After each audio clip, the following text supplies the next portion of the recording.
Tudo bem? Sejam muito bem-vindos ao meu canal, tá? Eu sou o Anderson e hoje eu vou trazer duas críticas, porque são dois filmes, né, que contam uma mesma história, que é A Menina que Matou os Pais e O Menino que Matou Meus Pais, que é baseado aí num caso criminoso que aconteceu em outubro de 2002, há quase 20 anos atrás.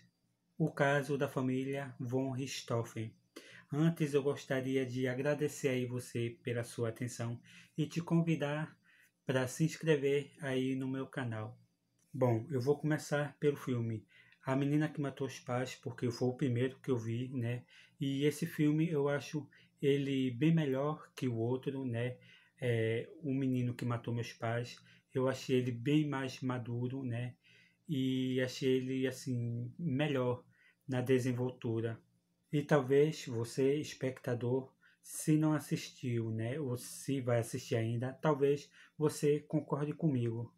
E óbvio, os dois filmes contam a mesma história, só que em versões diferentes.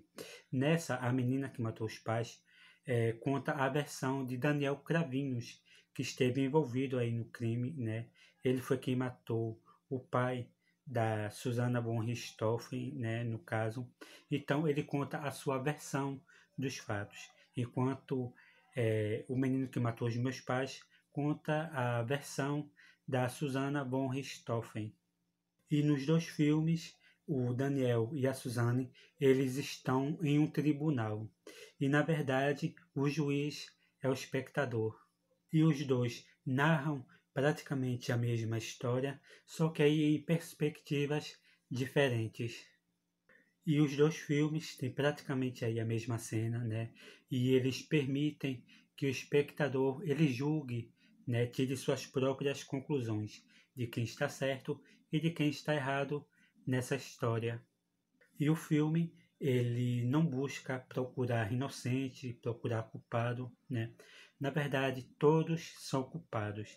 Mas aí o filme ele permite que você tire suas conclusões, né?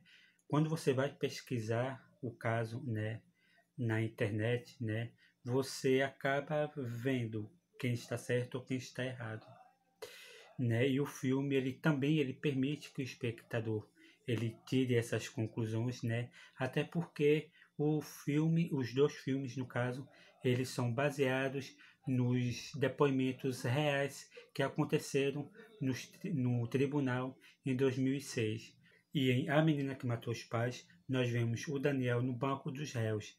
E na versão dele, a Suzane tinha uma família extremamente autoritária e abusiva, né? E na versão dele também nós vemos o pai da Suzane ali autoritário, né? A mãe também, né? Muito rígida. E daí ele relata também que a Suzane sofria de abusos sexuais por parte do seu pai. E isso foi um dos motivos para ela querer matar o seu próprio pai. Então, na versão do Daniel, nós o vemos acusando a Suzane o tempo inteiro, né? E se colocando no lugar de vítima e de influenciável. E uma coisa que eu achei muito interessante foi que as cenas da família da Suzane, a maioria das cenas, elas são em primeiro plano, enquanto a família do Daniel, elas são em plano mais fechado, nos dando, assim, mais uma intimidade com a família do Daniel. E a menina que matou os pais é bem melhor que o menino que matou meus pais, né? Embora assim, a menina que matou os pais, ele se mostra ser um filme assim mais introspectivo, mais assim, mais denso, né? Mas gente, ele assim, na questão do argumento, na questão das apresentações do fato, né, na versão do Daniel, né, que o Daniel ele é visto aí como um gato borralheiro, né, e ele é assim, constantemente humilhado pelos pais da Suzane, né, então é bem capaz, né, como eu falei, do espectador comprar mais a versão do Daniel do que o da Suzane. E A Menina que Matou os Pais, ele é um filme muito sério, certo? E ele tem um arco narrativo assim muito bem estruturado. E por falar em narração, o filme faz uma reconstituição do crime assim muito fiel ao que aconteceu. Então, na questão disso, o espectador não tem do que reclamar. E no filme, esse relato é feito com a mais pura sobriedade. Mas aí, esses relatos aí do crime, né, eles são muito rápidos, né? É como se o filme não quisesse traumatizar ainda mais o espectador, né, que se comoveu, né, se entristeceu aí com o crime na época, né, que ele aconteceu. Ou talvez porque o diretor já sabia, né, que ia receber essa enxurrada de críticas negativas. Agora, gente, vamos deixar de ser hipócrita, tá? Porque muita gente criticou o filme na época em que ele estava em pré-produção, né? E o pessoal, não, isso é um absurdo, que não sei o quê. Mas, gente, a gente está cansado de assistir filmes baseados em crimes reais, documentários que falam sobre crimes reais, né? Estadunidenses e até de outro país também que não é dos Estados Unidos. E aí a gente compra essa ideia, fica chocado, que não sei o quê, mas não critica. Aí vem uma produção independente brasileira, porque eles não receberam nenhuma verba do governo, e vem gente falando que o filme, ele recebeu verba do governo para fazer um filme sobre um crime que eles querem passar pano para os assassinos e coisa e tal. Minha gente, vamos se informar, tá? Então, se você gosta de produções que falam sobre crimes reais, mas lá fora é aceito, e aqui no Brasil não, vamos deixar de ser hipócrita, ok? Bom, essa foi a minha crítica de A Menina que Matou os Pais, né? E eu vou fechar ele com a nota 3. E agora eu vou falar do filme O Menino que Matou Meus Pais, que é a versão aí da Susana von Richthofen.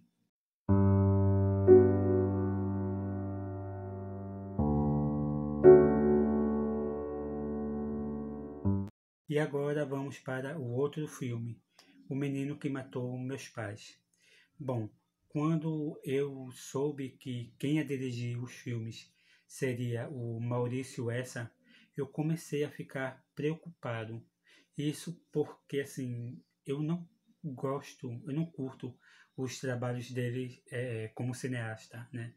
Sinto muito, eu não curto, né? Eu prefiro ele, assim, como diretor de videoclipes. Ele já dirigiu clipes aí é, da Pitty, Racionais, né, o Rapa, né? Então ele se sai melhor como diretor de videoclipes, porque os trabalhos dele como cineasta eu não curti, né? Ele dirigiu aí Apneia, eu não curti. Ele dirigiu aquela porcaria que foi Carrossel e achou pouco, ainda teve um segundo filme, né? Então, assim, ele como diretor de filmes, não curti muito, não curto, velho, ele como cineasta. Então, de fato, eu não gosto dele como cineasta, né? Eu acho ele muito fraco, né? E também, assim, ele dirige como se estivesse treinando para virar um grande cineasta. Talvez ele venha virar um grande cineasta, talvez ele venha fazer trabalhos assim realmente impressionantes, mas olha, eu vou te dizer, ele como cineasta não me surpreende. Daí, quando eu soube que ele ia ser diretor, né, dos filmes, eu pensei, das duas, uma, ou os filmes serão ruins, ou um deles será ruim. Dito e feito. Tá, eu posso até estar exagerando, mas O Menino que Matou Meus Pais, ele é bem inferior ao A Menina que Matou os Pais. E em O Menino que Matou Meus Pais, nós vemos a versão da Suzane, que é interpretada aí por Carla Dias.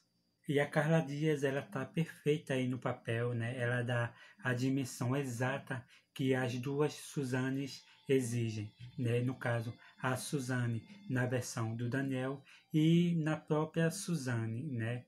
Que na versão do Daniel é aquela que nós vemos nos noticiários, é aquela que nós vemos aí em entrevistas, né, da própria Suzane, né? Eu estava vendo uma reportagem aí do Fantástico, no qual ela estava sendo instruída aí por advogados, por gente assim muito próximo, pessoas muito próximas dela. Então, nós vemos aí essas duas Suzanes e mais também o Daniel Bittencourt, né, o que faz o Daniel, ele também está assustadoramente incrível como o Daniel na sua versão e o Daniel na versão da Suzane, né? E como nós sabemos, os filmes eles iriam direto para o cinema, mas aí por conta da pandemia, né, não foi possível.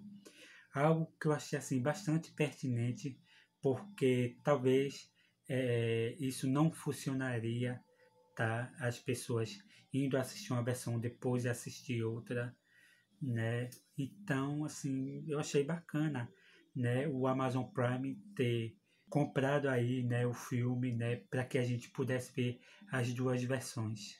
E levar os dois filmes para o cinema seria um negócio arriscado também.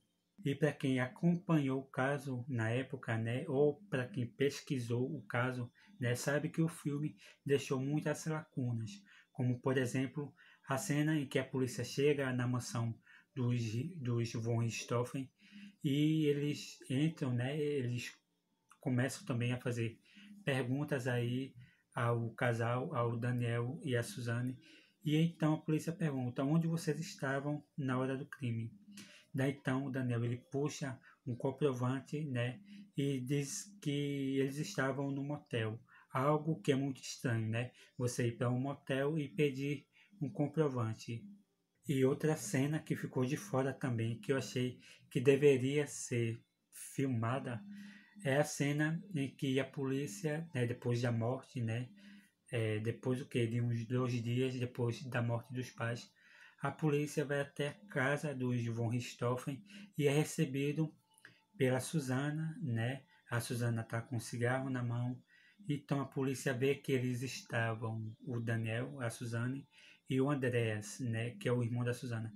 Eles estavam ali na beira da piscina, junto com alguns amigos, né? Ouvindo música. Então a polícia achou estranho, né? Para quem acabou de perder os pais, né? Que é a base da nossa vida, né? Achou estranho chegar na casa, né, onde aconteceu o crime e encontrar os filhos bebendo, fumando, ouvindo música, como se nada tivesse acontecido. Então, essa cena, infelizmente, também ficou de fora. E tem uma coisa que é muito curiosa também, no início dos dois filmes. Os filmes, eles começam com a mesma cena. Eles começam com a polícia chegando na mansão da família von Richthofen e eles são recebidos pela Suzane, pelo Daniel e pelo Andreas, que é o irmão da Susana, né? Então a polícia chega e né, eles vão revirar a casa e tal. E então, quando você assistir um e você vê essa cena, então quando você vai assistir o outro, a impressão que você tem é que você está vendo uma minissérie ou vendo algum documentário criminal. Eu achei isso assim bastante engraçado. Só que aí eles contam assim, cada um do seu jeito.